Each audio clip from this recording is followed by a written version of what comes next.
এবং সম্মানিত দেশবাসী, আপনারা ইতিমধ্যে সকলে অবগত হয়েছিলেন যে আমরা সমন্বয়ক বৃন্দ এবং আমাদের বৈষম্য বিরোধী ছাত্র আন্দোলনের যে লিয়াজু কমিটি এবং আমাদের সাথে আমাদের সম্মানিত শিক্ষক ঢাকা বিশ্ববিদ্যালয়ের অধ্যাপক আসিফ নজরুল স্যার এবং প্রফেসর তানজিম উদ্দিন স্যার আমাদের সাথে আজকে আমরা একত্রে বঙ্গভবনে এসেছিলাম। মহামান্য রাষ্ট্রপতি এবং সেনাবাহিনী, বিমান বাহিনী এবং নৌবাহিনী, তিন বাহিনী প্রধানের সাথে আমাদের দীর্ঘ সময় বর্তমান পরিস্থিতি এবং অন্তর্বর্তীকালীন সরকার নিয়ে আলোচনা হয়েছে। আমাদের একটি ফলপ্রসূ আলোচনা হয়েছে এবং ছাত্র নাগরিক অভ্যুত্থানকারীদের পক্ষ থেকে যেই সরকার প্রস্তাব করা হবে সেই প্রস্তাবিত সরকারই চূড়ান্ত অন্তর্বর্তীকালীন সরকার হবে, সেই নিশ্চয়তা আমরা আজকে বঙ্গভবন থেকে পেয়েছি।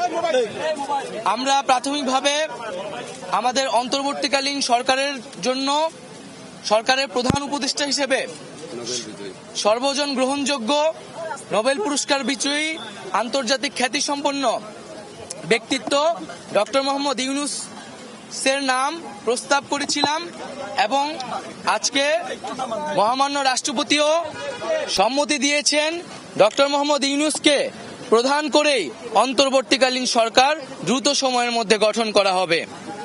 এবং আমরা এই অন্তর্বর্তীকালীন সরকারের একটি প্রাথমিক তালিকা দিয়ে এসেছি, যেখানে নাগরিক সমাজ সহ ছাত্র প্রতিনিধিত্ব রয়েছে এবং খুবই দ্রুত সময়ের মধ্যে আমরা এই তালিকাটি নিয়ে বিভিন্ন রাজনৈতিক পক্ষের সাথে আলোচনার মাধ্যমে এটি চূড়ান্ত করা হবে এবং খুবই দ্রুত সময়ের মধ্যে অন্তর্বর্তীকালীন সরকার ঘোষণা করা হবে।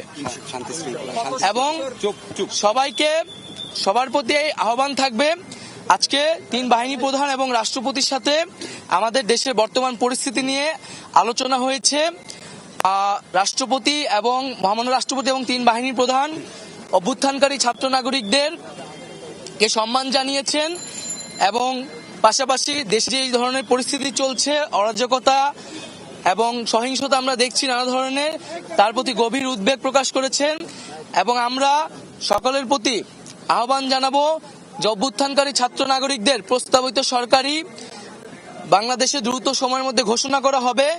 জনগণ যাতে সেই আস্থাটি রাখে এবং আমাদেরকে অবশ্যই সরকারি স্থাপনা, রাষ্ট্রীয় সম্পদ এবং আমাদের যে সংখ্যালঘু সম্প্রদায় রয়েছে তাদেরকে রক্ষা করতে হবে এবং পুলিশ বাহিনীকে, আইন শৃঙ্খলা বাহিনীকে পুনর্গঠনের মাধ্যমে দ্রুতই জনগণের মধ্যে শান্তি শৃঙ্খলা ফিরিয়ে আনার জন্য নিয়োগ করা হবে।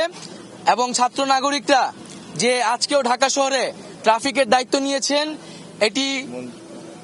এটি মন্দির পাহারা দিচ্ছেন, এটিকে সবাই প্রশংসা করেছেন এবং দেশের আইন শৃঙ্খলা বাহিনী ফিরে আসা না পর্যন্ত আমাদেরকে সবাইকে সতর্ক থাকতে হবে এবং আমাদেরকে এই যে কোনো ধরনের নাশকতা যাতে না হয়, লুটপাট যাতে না হয়, সেজন্য ছাত্র জনতাকে পাহারা দিতে হবে, সতর্ক অবস্থানে থাকতে হবে। সকলে মিলে ছাত্র জনতার দেশ গঠনের মাধ্যমে আমরা যে নতুন বাংলাদেশ, সেই বাংলাদেশ বিনির্মাণ করব।